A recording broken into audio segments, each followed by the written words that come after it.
जी संगत जी, गुरु जी के चरणों में कोटि कोटि प्रणाम। आजकल तो मैंने गुरु जी के पास बैठने अवॉइड किया है, क्योंकि मैं जब भी बैठती हूँ तो गुरु जी भाव दे देते हैं सत्संग शेयर करने का। तो एक सत्संग मैं अभी शेयर करती हूँ।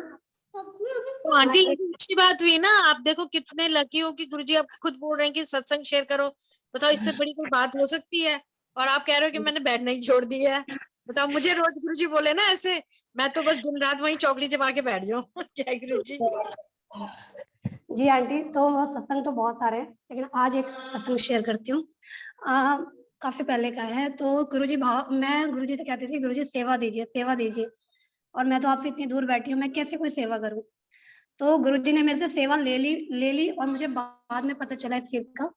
तो क्या किया कि एक दिन मेरी एक फ्रेंड का फोन आता है। वो मेरे साथ ही जॉब करती है, मतलब मेरी कुलीग है। तो वो बेसिकली नर्स है। तो उन्होंने मुझे फोन किया और मुझसे बात की। तो मैंने उनको गुरुजी के बारे में बताना शुरू कर दिया। मतलब उन्होंने कुछ अपनी प्रॉब्लम्स मुझे बताई। तो मैंने कहा कि अगर आप मानो तो देखो, मेरे एक गुरुजी है, मुझे तो काफी वो लगा, मेरी लाइफ में काफी चेंजेस आए। तो मैं आपको उनके बारे में बताती हूँ कि वो मेरे स्कूल में नर्स का काम करती हैं। और जैसे जब लॉकडाउन शुरू हुआ तो सबकी जॉब चली गई, तो वो कॉन्ट्रैक्ट बेसिस पे थी। तो उनकी भी जॉब उस टाइम, मतलब उनको टर्मिनेट कह सकते हैं, हटा दिया गया उनको। तो पहले तो उनकी जॉब चली गई, फिर कुछ दिनों में उनके हस्बैंड की जॉब चली गई। फिर उन्हें ऐसा हो गया कि फाइनेंशियल प्रॉब्लम इतनी ज्यादा हो गई कि उनको एक बड़े घर से छोटा घर लेना पड़ा रेंट पे। फिर उसके बाद क्या हुआ कि और बहुत प्रॉब्लम हो गई फाइनेंशियल। तो उन्हें अपना गांव जाना पड़ा, सब कुछ छोड़ के गांव जाना पड़ा। उसके बाद क्या हुआ कि बाय द टाइम और फाइनेंशियल क्राइसिस इतनी ज्यादा हार्ड हो गई कि उनके बच्चे का नाम भी उनको हटवाना पड़ा स्कूल से, because she was unable to pay the fees.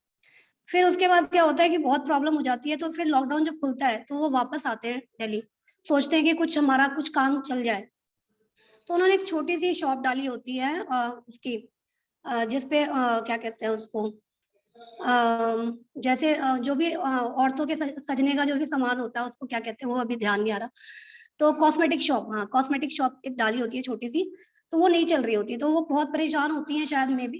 तो मुझे फोन करती है, कहती है मैम देखो ऐसे सा है हाल, और ना जॉब भी नहीं है और दुकान भी नहीं चल रही।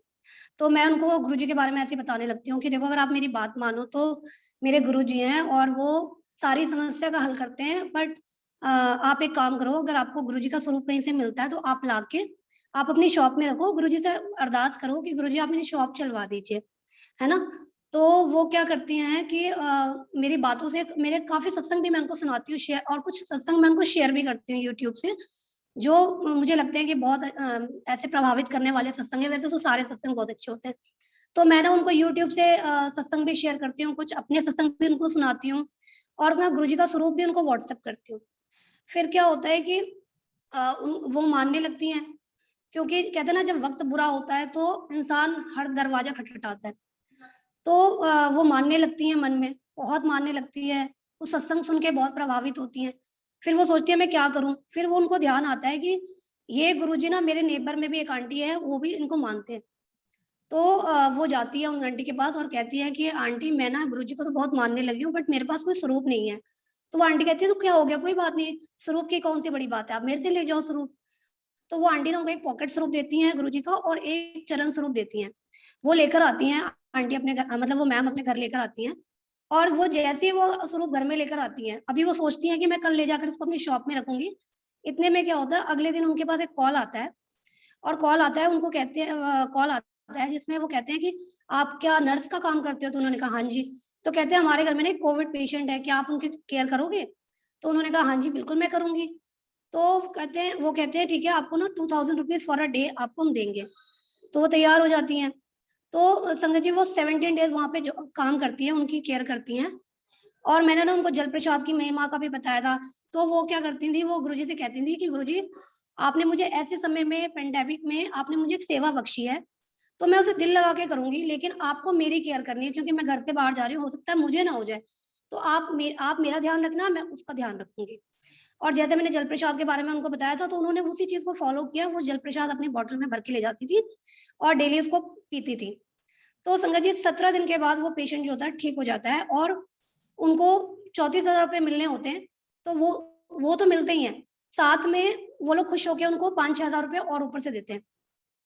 तो इस तरह से वो मुझे बता रही थी कि 40,000 के अराउंड उन्हें मिलते हैं। संगत जी, उसके बाद क्या होता है कि फिर वो काम खत्म हो जाता है उनका। फिर वो सोचती हैं कि गुरुजी से कहती हैं, गुरुजी ये काम तो खत्म हो गया, अब आगे क्या? तो फिर उनको जैसे ही वो इतना सोचती हैं, फिर अगले दिन उनको एक फ़ोन आ जाता है किसी कोविड केयर सेंटर से या समवेयर से। फिर वहाँ से भी पूछते हैं कि मैडम आप नर्स हैं क्या? तो आप ऐसे कोविड केयर सेंटर में वर्क करेंगी? तो वो राज़ी हो जाती हैं, कहती हैं हाँ जी, बिल्कुल करूँगी मैं। तो वो कहती हैं ठीक है, लेकिन यहाँ पे ना वो सैलरी बेसिस बताते हैं, कुछ सैलरी बताते हैं, अच्छा अमाउंट बताते हैं कि ये आपको पर मंथ वहाँ पे मिलेगी। तो वो तैयार हो जाती है, बट वो कहती है अच्छा ठीक है, मैं ना 2-3 दिन के बाद जॉइन करूँगी, क्योंकि मैं अभी 17 दिन बहुत काम करके अब मैं थोड़ा थक गई हूँ, तो मैं 2-3 दिन के बाद जॉइन करूँगी। संजय जी, देखिए कि जहाँ वो बंदे, वो लोग, वो फैमिली पूरी सफ़र कर रही थी 1 साल से, पूरा 1 साल उन्होंने सफ़र किया फाइनेंशियल क्राइसिस से, और कहाँ गुरुजी के आते ही, उनके घर में आते प्रवेश करते ही उनकी एक के बाद एक जॉब लगती चली गई, और उसके बाद उन्होंने वहाँ भी जॉब अपनी शुरू कर दी और अच्छी सैलरी भी उनको मिली। तो इस तरीके से कैसे गुरुजी से जुड़ते ही गुरुजी ने उनका कल्याण किया। और मेरी बहुत दिली ख्वाहिश थी कि ये सत्संग वो शेयर करें, बट मैंने उनको ये लिंक भी शेयर किया हुआ है, सब कुछ शेयर किया हुआ है, बट आई डोंट नो क्यों नहीं शेयर किया उन्होंने अभी। लेकिन ये मेरी फ्रेंड का सत्संग है, और इस तरह से मुझे बाद में उन्होंने मुझे फ़ोन करके मुझे बताया कि मैम, जिस दिन मैंने आपको कॉल किया था, पता नहीं मैंने ऐसे ही आपको क्यों कॉल किया था, मुझे ध्यान नहीं। लेकिन उस दिन मेरे मन में सुसाइड वाले ख़्याल आ रहे थे कि मैं अब सुसाइड कर लूँगी, क्योंकि इसके आगे मैं इस सिचुएशन को बियर नहीं कर सकती। तो किस तरीके से गुरुजी ने उनको सेवा मुझसे लेनी थी, घर बैठे उन्होंने एक संगत जुड़वाई मुझसे, और किस तरह से उनका कल्याण किया। तो गुरुजी का अनंतम शुक्राना कि गुरुजी सबकी लाइफ में जो भी प्रॉब्लम्स हैं उनको सॉर्ट आउट करते हैं। शुक्राना गुरुजी।